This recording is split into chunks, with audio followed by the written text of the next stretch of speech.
It's the Mike Francesa podcast on the Bet Rivers Network. Good morning, everybody. I say good morning because it is just past midnight. And for Met fans on this post-Met game podcast, on the Mike Francesa podcast, brought to you by Bet Rivers, you know what? It is a happy recap of a very strange ball game. It was a crisp ball game for a while, despite the fact that there were too many walks in the game.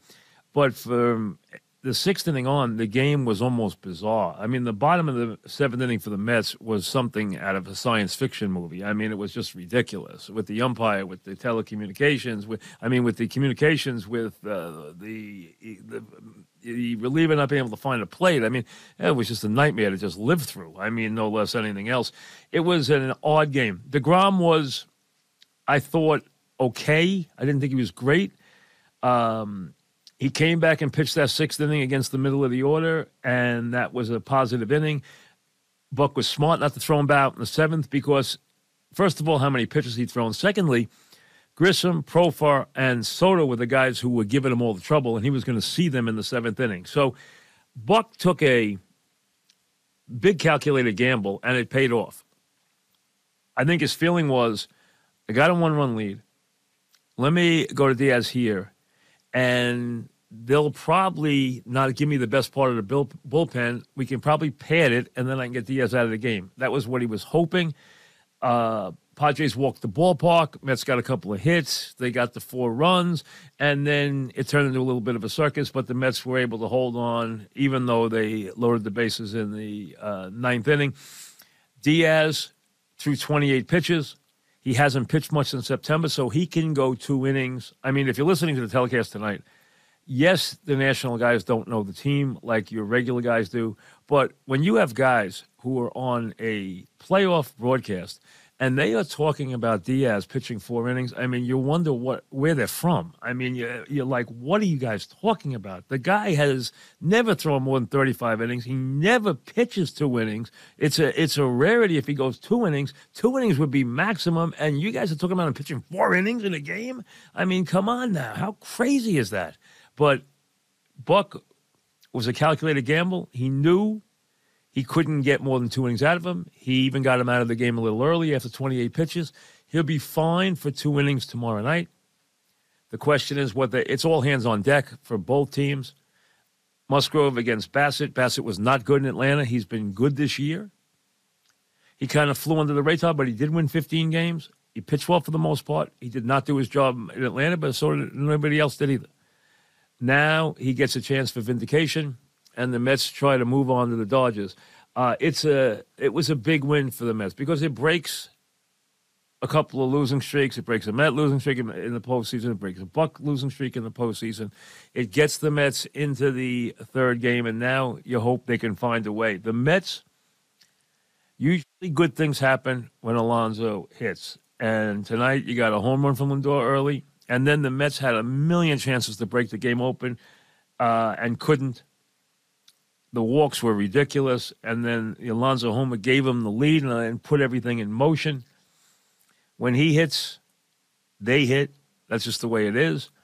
And they win, and that's just the way it is. And they were able to get a W tonight. It wasn't overly pretty. You'll take it. You move on, and now you get to the deciding third game. And let's be honest, we've had some stunning baseball so far. What went on in the Cleveland series and that 15-inning crazy game today, and give Francona and the Guardians, it's still hard for me to say Guardians, but give them credit. And Francona is just a brilliant manager. What the Phillies accomplished, and of course what the Mariners accomplished with that amazing comeback and winning as they did. So you've had some surprises already. The Padres would have been another surprise, although a lot of people, everywhere I went today, all I heard was, Mets are done. Mets are done. I didn't think they were done.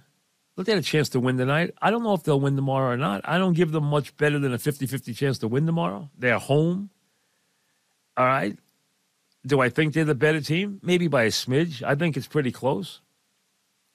If Soto hits, and Machado had a tough night tonight. I mean, deGrom was great against the right-handed hitters tonight. He struggled with Proffer. He struggles with Soto. He struggles with Grisham. He obviously handled Machado in a lot of big spots, but Machado will be different tomorrow. If Soto, and I thought Soto swung the bat a lot better the last 3 times up, he could be very dangerous tomorrow. Proffer's been good at the top of the lineup. They have a good chance to win. I mean, to me, it's not much more than a 50-50 game tomorrow. That's all it is. And we'll see if the Mets can survive in advance and go play the Dodgers. That's what they will try to do. A lot was on the line tonight.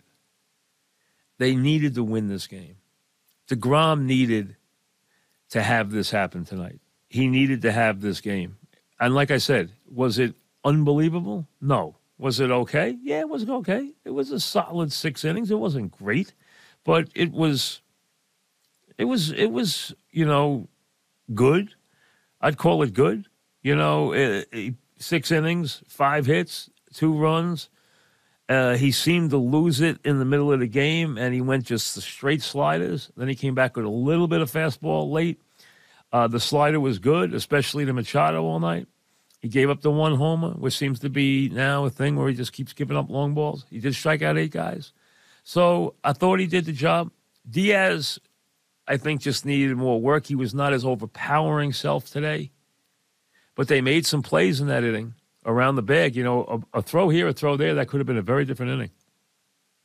Because they hit some balls that could have been very quirky there. They didn't. They got through it, and that was fine. And then, Ottavino can be up and down. He can be wild. He can be strange. So you're not surprised by anything that happens there.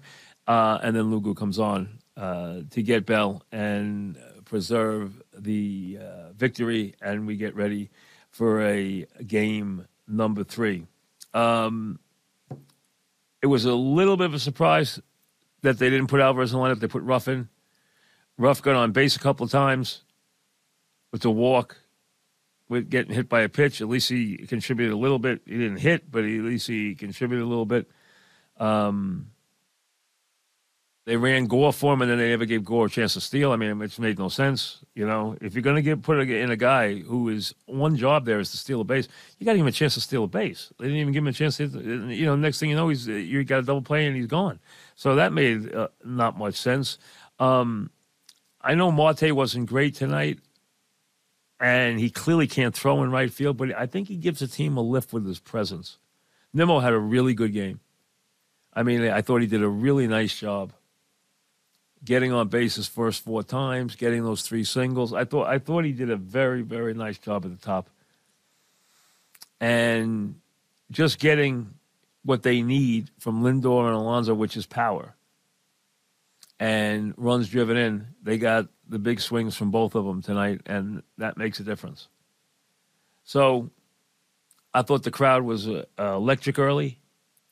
It kind of got a little nervous in the middle of the game. When it got to 2-2, I think they were very nervous. That's why the Alonso home run was a big one. It set the wheels in motion for the rest of the game. And then the game, like I said, after the top of the 7th with Diaz, the game took on a strange finish that just took forever.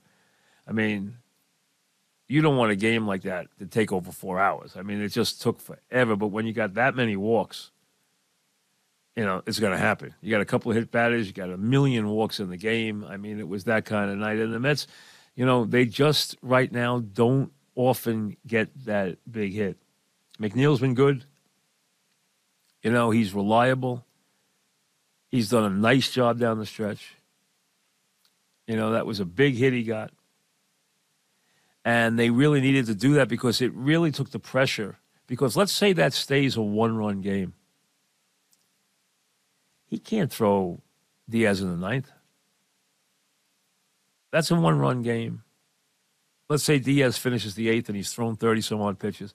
You got to go to Ottavino in the 9th, up a run, and you can lose the game there. So it didn't happen. I understand the reason Buck did what he did. It wasn't crazy to bring him in the 7th from the standpoint of you had no one you really wanted to face those hitters with in the 7th inning with the 1-run lead, and you couldn't go to deGrom there. So I understand why he did it, but he took a calculated gamble that they would add on, and they did add on. And it made things easier, although it sure wasn't pretty as they finished the game. So we're ready for a game number 3. It will be a very, very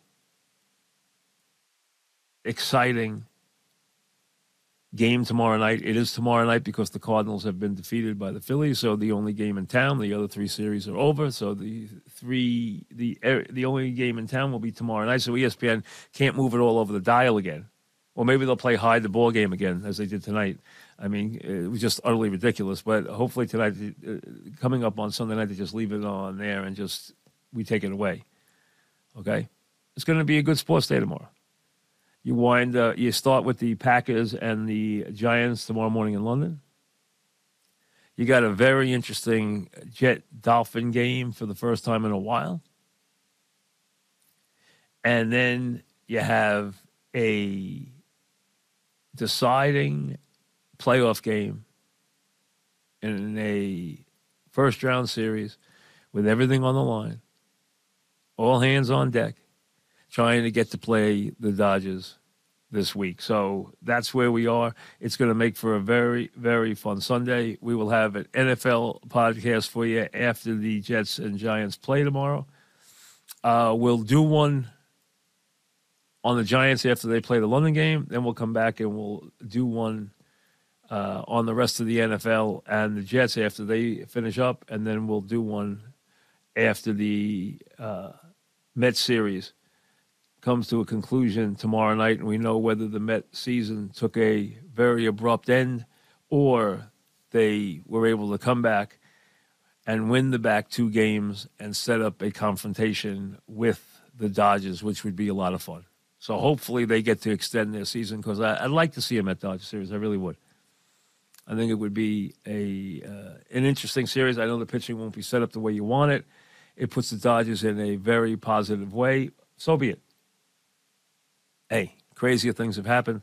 Let's get through this series first and see what happens. And again, the Padres have proved that they can win this series. I mean, and they can prove that they can play very much on even terms with the Mets.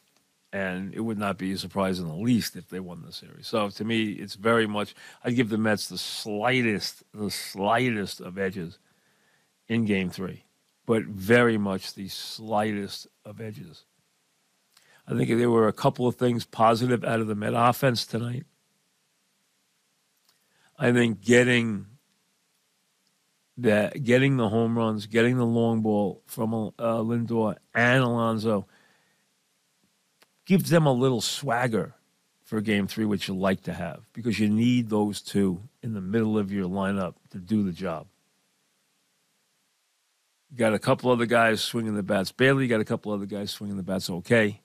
And then when McNeil is swinging the bats okay, Marte is clearly playing hurt. But I think he does give the team a lift by his presence. I'll tell you this, if I'm the Padres, and the Mets run on the Padres at will, because the Padres are not very good at stopping base stealing, but I would run all over Marte because I don't think he can throw the ball with that injury. So I would be running not only first to third, I'd be trying to stretch singles into doubles. I would be running on his arm all night tomorrow night, and that could be a bit of an issue. So watch that because he clearly had trouble throwing the ball. And he clearly is, trying to overcome an injury that a lot of people thought wouldn't allow him to play in the series. So he's there. He got a couple hits the first game. He didn't have a good night with the bat, although he hit the ball hard a couple times. But I like him in the lineup because I do think he adds a presence to the Met team. The Mets are a better team when he's in there. So we will have a very busy day tomorrow. You will have a very busy sports day tomorrow. And for you Met fans, you get to put your head on the pillow tonight and breathe easier and at least get ready for a deciding game number 3. Things were clearly more positive than they sure were around midnight last night. But there's still a whole lot to do, and there's a whole lot of disappointment just waiting around the bend if they should fall short. because it would be a bitter, bitter pill for the Met fan and the organization to swallow if they don't survive this series. We'll see you tomorrow. Thanks for listening to the Mike Francesa podcast on the Bet Rivers Network.